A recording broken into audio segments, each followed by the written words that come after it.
donc on ne peut pas réagir avec, j'ai envie de dire, des réactions normales.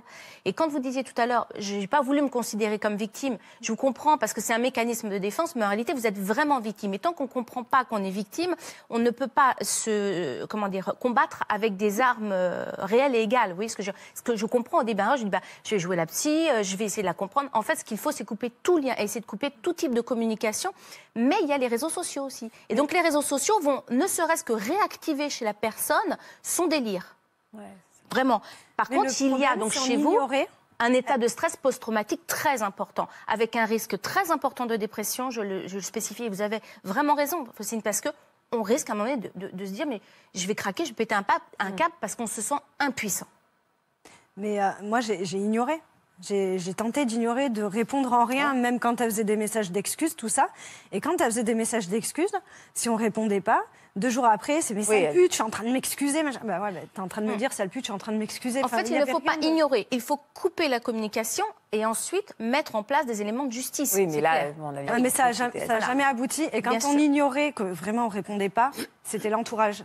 Sabrina, vous avez fini par fuir, en fait, vous avez fini par fuir. Oui. Vous avez clairement fui. Oui. Vous avez déménagé. Oui. Pour être allé à combien de temps de chez vous? Il faut 4h30 de route. Ah oui, donc vous avez décidé d'aller loin, donc vous êtes séparés de votre famille, de vos proches, de vos amis, de votre vie, quoi. Oui. Vous avez quitté de votre vie. Oui, la mais mort ça dans me l'âme. dérangeait pas au départ. Je suis pas partie. Je suis partie à cause d'elle pour protéger mon fils. Je me suis dit déjà, elle viendra pas. Il y aura toujours le téléphone, il y aura toujours le courrier, les mails, mais déjà elle ne viendra pas. Donc le temps elle va péter un plomb. Si elle prend le train, il y en a pour entre 7h et 12h de train. Elle a le temps de redescendre, donc elle ne montera pas. Et donc moi, ça me dérangeait pas de partir en fait. Et par contre, c'est après. C'est au bout d'1 an, j'étais pas bien là où j'étais, mais. Et là, vous lui en avez voulu terriblement en fait. Ben alors, j'ai pas compris sur le coup. J'ai pas remis ça un peu sur elle. J'ai pas. Et vous êtes toujours dans ce lieu où vous n'êtes pas très bien. C'est ça. Ouais. Et est-ce que vous l'avez. Enfin, on a commencé par dire que ça fait 2 ans que les choses se sont un peu calmées. Oui. Totalement calmées. Oui. Il y a eu quoi comme événement? Il s'est passé quelque chose qui a fait que ça l'a fini par... Il y avait 2-3 petits messages, mais rien de... Donc c'est l'histoire de dire, je suis encore là, ou... c'est la distance, quoi, qui a fini par... elle a continué, malgré la distance. Les mails, le courrier, elle trouvait des prétextes. Par une amie à elle, une fois, c'était envoyer la photo d'un magazine en disant, il a oublié son magazine. Mais ça fait plus de 6 ans que vous n'êtes plus ensemble, en fait, donc... il s'en fiche de son magazine. Et donc ça s'est finalement... elle a fini par s'arrêter naturellement. C'est qu'il y a eu de moins en moins de messages, de moins en moins de choses. Naturellement, je ne sais pas. Je sais qu'elle est... Elle a été condamnée à quelque chose? Alors en tout, elle a eu 3 rappels à la loi. Une médiation que j'ai quittée, moi, au bout de 10-15 minutes. Sinon, je la frappais. Et je me suis dit, il ne faut pas que je la frappe. Donc j'ai quitté la médiation, je n'ai rien signé. Elle m'a remerciée par la suite. Elle m'a fait un mail. Super d'avoir quitté la médiation comme ça. Elle a vu quel genre de personne tu étais. Elle est de mon côté. Merci beaucoup. Classée sans suite. C'est un truc que, de toute façon, une médiation, ça ne sert à rien. Je l'ai fait parce qu'on m'a demandé de la faire. Mais non. Vous n'êtes jamais obligé.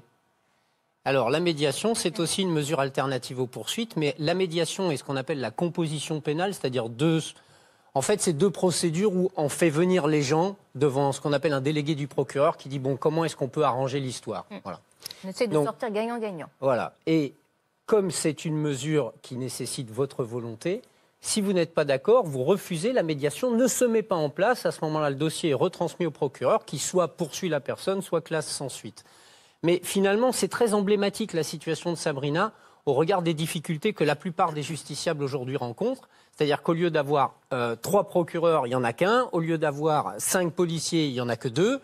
Donc, ils n'ont pas le temps. Et ça classe, ça tire l'arigot les procédures à partir du moment où il n'y a pas de sang, où il n'y a pas de crime. C'est ça. Voilà. On m'a dit, c'est pas madame, physique. écoutez, c'est des coups de fil, c'est rien. Alors, c'est des mails, vous n'avez qu'à pas les ouvrir. Donc, en fait, on attend très tranquillement que la personne se fasse agresser physiquement. Mais c'est ça. Si vous saviez le nombre de victimes qui sont venues... Il faut qu'il y ait un acte venues... physique. Donc, je leur ai dit, j'attends quoi? J'attends qu'elle vienne, j'attends devant la porte et puis voilà. Ou c'est moi, du coup. Parce que Je pense qu'il y aurait eu des chances aussi que ce soit moi qui arrive. Oui, c'est ça, parce que moi, je me dis, à quel moment, à un moment, on n'a pas envie de taper cette personne. Bien On devient sûr. dingue, en fait. Il y a le manque de sommeil, il y a le petit cas... Enfin, c'est quand même... Puis, encore une fois, qu'on s'attaque à soi, c'est une chose. Mais une fois que vous C'est avez ça. un petit enfant, Ah, c'est insupportable. là, c'est C'est pas pareil. insupportable. Elle a eu une amende? Alors, le premier passage au tribunal, elle a eu 1 800 € d'amende avec sursis, 200 € à payer et une injonction thérapeutique. Ah. On n'avait pas la bonne date du tribunal, nous, on n'avait pas reçu de papier. C'est le commissariat qui nous a appelés. Elle passe telle date, il s'est trompé de date. Donc nous, on avait 2 ou 3 jours après. Et en fait, on n'avait pas compris le mail parce qu'elle marque j'ai eu 1 800 € avec sursis, 200 à donner, mais bon, c'est de l'argent que je t'ai volé à l'époque, donc c'est rien. Donc en fait, j'ai rien pris. Allez, salut. Et je dis à mon mari, mais de toute façon, c'est pas passé, donc c'est pas passé. Et les 2 ou 3 jours après, on est parti pour aller au tribunal. On a dit non, elle est déjà passée. Donc on n'a pas été entendu en fait, à aucun moment.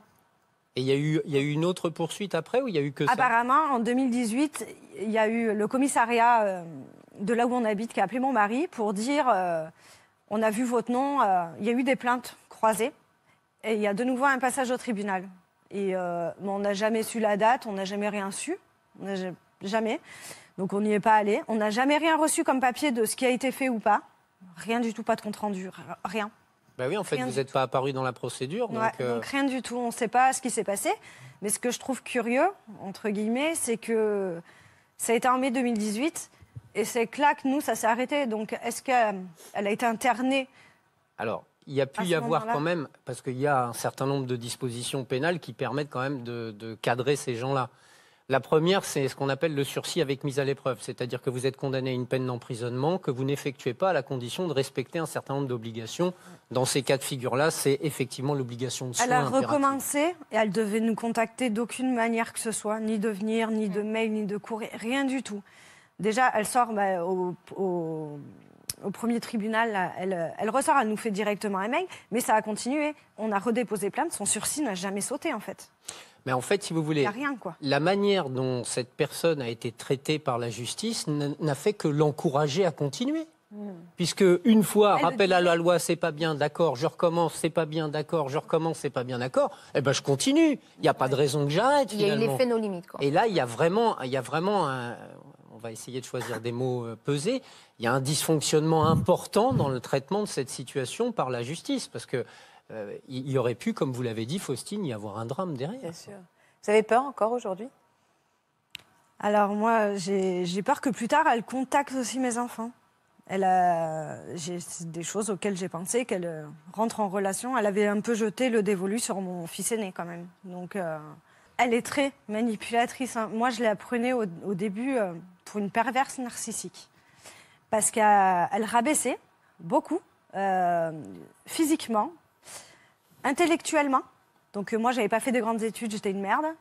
Elle avait fait, elle avait fait ça comme étude, donc très intelligente, très ci, très ça, très supérieure aux autres. Elle Les engageait autres, un c'est jeu la merde. psychologique avec vous. Comment? Elle engageait un jeu psychologique avec vous, en réalité. Ouais. Moi, j'ai une question pour vous. Est-ce que vous ne pensez pas que le fait de se cibler sur l'enfant, c'est un peu essayer de s'accaparer cette grossesse et cette maternité qu'elle n'a Essayer de pas lui eue voler avec sa l'ex vie, ouais. Alors, En réalité, on est dans la continuité, c'est-à-dire que vous êtes la cible, mais donc toutes les personnes qui peuvent permettre d'atteindre la cible vont être un moyen. il faut savoir C'est qu'elle une voulait à obsession tout prix un dirigée enfant de sur mon mari, Sabrina, en fait. mais en réalité, qui n'est même pas sur Ouais. Sabrina. Et mon mari ne voulait pas d'enfant avec elle. Il ne faut pas se demander pourquoi. Bah, je crois qu'il a bien fait. Mais bon, elle, c'est vrai qu'elle voulait à tout prix un enfant. Mon mari n'en voulait pas. Au début, quand ça a commencé, c'était ciblé sur mon mari, en fait. C'était pour lui pourrir la vie à lui. Et à partir du moment où moi, j'étais enceinte, c'était moi. Il n'y avait même plus mon mari. Pour Et ça, je quand dis elle là. faisait des choses à mon mari, c'était Ça- ta putain de femme, ta Ça femme. aurait pu, ça a pu semer la zizanie dans votre couple? Oui. Parce qu'à un moment, je crois que j'aurais eu la tentation aussi de dire au mari, tu fais quelque chose, parce que c'est quand même, ça vient de ton passé, de ton Eh ben, histoire. c'est ça. Exactement. Et te débrouilles, mais moi, tu j'ai me- dit à voilà. mon mari, si tu bouges pas, je prends le petit, je m'en vais. Oui, je peux comprendre. J'ai dit Et vous avez quand même tenu bon tous les deux. Ça vous a abîmé? oui. Vous êtes toujours ensemble aujourd'hui? Oui. Ouais. Mais fragilisé encore par cette Oui. histoire. pas mal. Qui a duré combien de temps finalement, ce harcèlement? Pour moi, 7 ans, et un peu plus pour mon mari. C'était ta femme, ton fils, ta femme, ton fils, ta femme, ton fils. Et vous, alors, c'était... Ça a duré beaucoup plus longtemps. Vous avez l'impression d'avoir des séquelles aujourd'hui, vous? Oui. Lesquelles, Sabrina? Ben, j'ai tout quitté, donc... Et dans J'ai ce rien que vous retrouvé êtes, dans de votre ce que j'ai personnalité, dans votre façon d'être avec les autres? Oui, enfin, sur moi-même, quoi.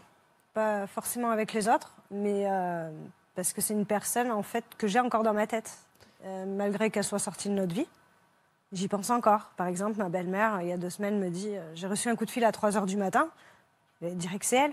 Est-ce que vous avez peur qu'elle ressurgisse dans votre vie Oui, d'une manière ou d'une j'y autre? pense. Ouais. Parce qu'il y a eu justement beaucoup de moments de pause. Bon, là, c'est le plus gros moment. J'espère que c'est vraiment la fin, mais elle faisait des pauses pendant 3-4 mois. Il n'y avait plus rien, et d'un coup, elle ressurgissait. Et est-ce que vous pensez que pendant ces moments de pause, c'est parce qu'elle s'était inscrite dans une autre histoire ou qu'elle était prise ailleurs? Oui, Ouais. soit elle avait quelqu'un d'autre, mais elle Ouais. a harcelé aussi une personne jusqu'à l'île de la Réunion. Donc elle a harcelé un hôpital parce que lui était kiné. Il est parti à l'île de la Réunion, il l'a plaqué, elle le harcelait.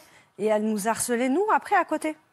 Et il y a eu beaucoup de monde. C'est vraiment un Beaucoup fonctionnement. de Ce que monde. vous devriez faire, Sabrina, c'est quand même essayer d'obtenir la copie du jugement qui a été rendu en 2018, parce que vous aurez peut-être une explication au fait qu'elle ait cessé de vous importuner et de vous harceler. Oui. Et ça vous permettra de savoir un peu où est-ce que la justice a mis la barre pour ce qui la concerne et d'être peut-être un peu plus rassuré. D'accord. Et si vous avez un sentiment de fragilité psychologique, je vous conseille, parce que quand on est victime, ça peut provoquer une dépression, il faut être vraiment attentif à ça. Mais Donc, je si pense que, ouais, Mais je vous sens une certaine fragilité, donc je me permets de vous le dire. Faites-vous accompagner dans un travail j'ai vu une thérapeutique qui vous psychologue. permette, en J'en ai effet, vu une parce qu'à un moment, Bien sûr. quasiment toutes les nuits, je rêvais de Et la ce tuer, n'est en pas fait. de votre faute, hein, je le dis à chaque fois, ce n'est pas de votre faute, vous êtes victime, donc vous avez le droit à la Mais réparation. ça, j'ai du mal. C'est pour ça que je me permets, pour vous et pour les personnes qui nous écoutent, de dire il faut accueillir le fait d'être victime. Ça ne vous rend pas faible, ça ne vous rend pas, c'est absolument pas de votre faute. Mais le fait d'être victime, c'est le passage obligé pour pouvoir guérir. J'insiste. On sent que vous vivez toujours aujourd'hui Oui. Oui, c'est avec la cette présent, hein. oppression et que c'est encore... Mais elle a extrêmement réussi. Hein. lourd. Elle est toujours dans ma tête, en fait. Elle a réussi son truc. Même 2 ans après, elle a réussi, quoi. Merci. On se calme, Fernand. Pardon? On se calme. Hein. Réactif. Je vois, oui. Les vieux réflexes qui reviennent. Oui, Elle a c'est les réussi, vieux réflexes. elle a réussi, quoi, parce que un métier. même 2 ans après, elle n'est plus là, mais elle est encore là.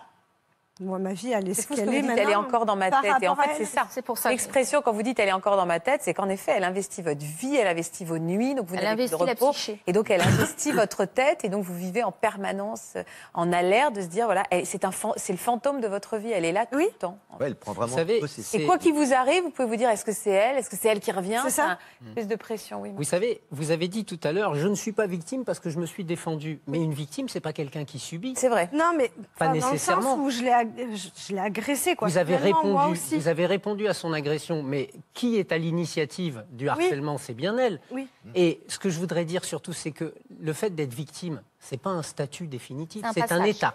C'est-à-dire qu'à un moment donné, on est victime. Il Et vous donne des droits. il faut revendiquer cet état-là pour ensuite pouvoir passer à autre chose. C'est important. Pourquoi vous avez accepté de témoigner aujourd'hui? De quel espoir vous avez? Pour me vider. Mais j'ai beaucoup hésité. Je sais. Je viens, je viens pas, je viens pas. Ça fait du bien de parler quand même. Ouais. Ouais. Ouais, finalement. On s'en rend pas compte. Il y a des choses que je me suis pas rendu compte tout de suite et que c'est venu après, en fait. Bien sûr. C'est l'après-coup, je sais pas comment on peut appeler ça. Je Je comprends. sais pas, même pas, mais mon entourage, ils savent pas que À quel je point suis ça... bouffée, en fait. Et Il faut vous faire aider là un peu, Oui. quand même. Hein. Mais vous voyez, je pense que vous allez avoir beaucoup de témoignages suite Oui, à cette émission et vous vous sentirez vraiment soutenu Et épaulé. et épaulé. Et vous allez voir, ce sera vraiment thérapeutique. Je rappelle que la parole est thérapeutique, que ce soit en verbalisant, que ce soit en écrivant, c'est thérapeutique. Et le fait de le faire publiquement va être encore plus ça va être renforcé. rempli. Bravo, c'était courageux. Merci à tous les trois, en tout cas, d'avoir accepté.